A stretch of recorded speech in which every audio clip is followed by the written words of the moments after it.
Bonjour et bienvenue à notre méditation. Aujourd'hui, c'est le 24 décembre. Demain, le 25, c'est un jour très important dans la chrétienté, en tout cas dans une partie de la planète où les chrétiens célèbrent la naissance du Christ Jésus. Certains vont dire oui, mais Jésus n'est pas né en décembre. C'est pas grave si vous ne célébrez pas en décembre, mais certains vont célébrer en janvier. Peut-être que Jésus n'est pas né en janvier non plus, mais cela n'a pas d'importance. Ce qui est important pour ceux qui croient au Christ, c'est qu'il soit venu sur cette planète. Que ça soit en décembre, en janvier, en mars, en avril. Peut-être qu'il est né, certains pensent qu'il est né au printemps d'ailleurs. Cela n'a pas d'importance. Le texte que nous allons lire aujourd'hui, c'est un texte qui à la fois va nous parler de l'importance de cette venue du Christ sur cette planète, mais aussi de la continuation de nos méditations sur la justice de Dieu. Il se trouve dans Hébreux chapitre 1, verset 9. Tu as aimé la justice et tu as haï l'iniquité. C'est pourquoi, ô Dieu, ton Dieu t'a oint d'une mille de joie au-dessus de tes collègues. C'est un texte qui vient d'un psaume, du psaume 45, versets 7 et 8.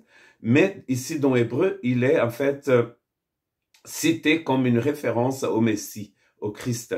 Nous le savons parce que tout le chapitre 1, et d'ailleurs tout ce livre, cet épître aux Hébreux va parler de ce Christ. Donc le Christ qui a aimé la justice dans le livre d'Apocalypse, dans l'épître aux Hébreux, est le Christ qui est supérieur. Il est supérieur d'ailleurs aux anges, ici dans le chapitre 1. Il est supérieur à Moïse, il est supérieur à tout le peuple d'Israël, il est supérieur à Josué, il est supérieur à la loi, au tabernacle, il est supérieur à tous les grands sacrificateurs de l'Ancien Testament. Il est supérieur, pourquoi? Et on va le voir pourquoi il est supérieur. Il est rempli de justice, nous dit ce texte. Cette épître aux Hébreux, c'est une épître très particulière parce qu'elle n'a pas de salutation. D'ailleurs, on va dire que cette épître n'a pas été écrite par Paul parce que Paul signait ses épîtres et ici, il n'y a pas de signature. L'épître commence comme ça. Après avoir autrefois, à plusieurs reprises et de plusieurs manières, parlé à nos pères par les prophètes, Dieu, dans ces derniers jours, nous a parlé par le Fils. Il a établi héritier de toutes choses. Dieu nous parle pleinement par celui qui est né à Bethléem. Et si vous ne le célébrez pas demain, célébrez-le quand même un moment dans votre vie. Parce que cette arrivée du Christ sur la planète, né à Bethléem, en Judée, est la manifestation même de la grâce divine envers les hommes. Voilà pourquoi les anges vont chanter le jour où le Christ est né.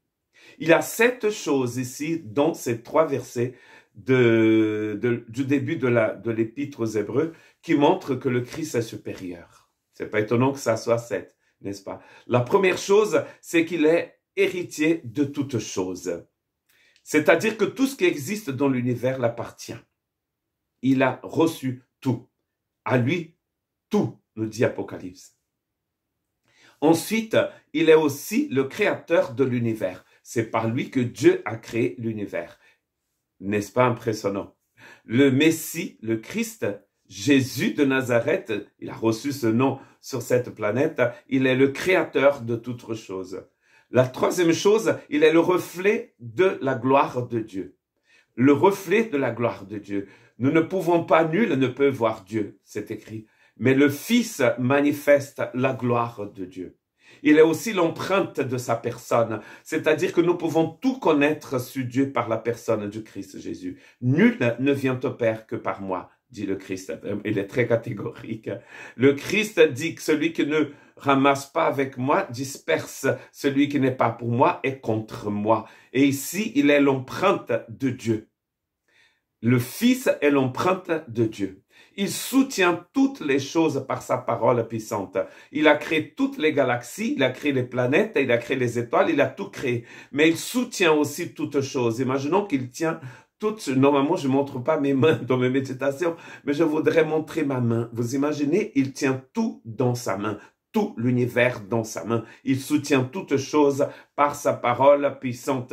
Ensuite, il a fait la purification des péchés. C'est la 6e chose.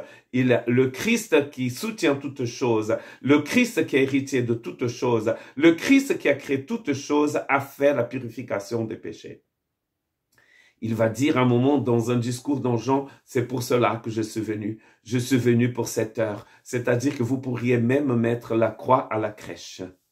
Une fois je fais cette expérience, j'étais pasteur dans le nord de la France et tous les ans, le prêtre de la ville nous invitait. J'avais une troupe de théâtre dans le nord et ils m'invitaient tous les ans pour leur fête de Noël. C'était vraiment un moment très intéressant avec les catholiques. Et nous avions même le droit de mettre une crèche dans la cathédrale de la ville. Et j'ai en fait un jour, avec un esprit un peu provocateur peut-être, j'ai mis une croix qu'on avait dans l'église, j'ai mis sur une table et j'ai mis les personnages de la crèche autour de la croix. Et c'était très intéressant parce que plusieurs personnes sont venues nous voir et nous ont demandé, mais vous avez Pâques à Noël? Mais oui, il faut avoir Pâques à Noël. Je suis venu pour cette heure. C'est-à-dire ce bébé qui est né à Bethléem est venu pour faire la purification des péchés en mourant sur la croix. Et finalement, dans Hébreux chapitre 1, c'est écrit, il est assis à la droite de la majesté divine dans les cieux. Et on pourrait même rajouter, et il intercède pour nous. L'épître va le dire après.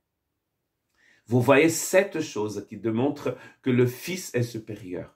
Donc, quand vous pensez à Noël, pensez à ce Christ supérieur qui est devenu bébé dans le ventre de Marie, qui est né à Bethléem, qui est mort sur la croix pour purifier nos péchés. Il a pris sur lui la faute, les angoisses, les peurs de toute personne. Donc là, en cette fin d'année, vous pouvez être rempli de paix, comme nous avons vu dans notre grâce mat dimanche dernier, le 22, rempli de la paix divine, vous pouvez être rempli d'amour et de joie, pas de la paix de ce monde. Vous avez bien remarqué, il n'y a pas de paix dans ce monde. Il y a des gens qui tuent des enfants dans un marché de Noël. Il y a des conflits partout. Il n'y a pas de paix dans le cœur de l'homme. Mais Dieu nous propose la sienne, sa paix. Que Dieu vous bénisse. Et pour ceux qui fêtent Noël, joyeux Noël.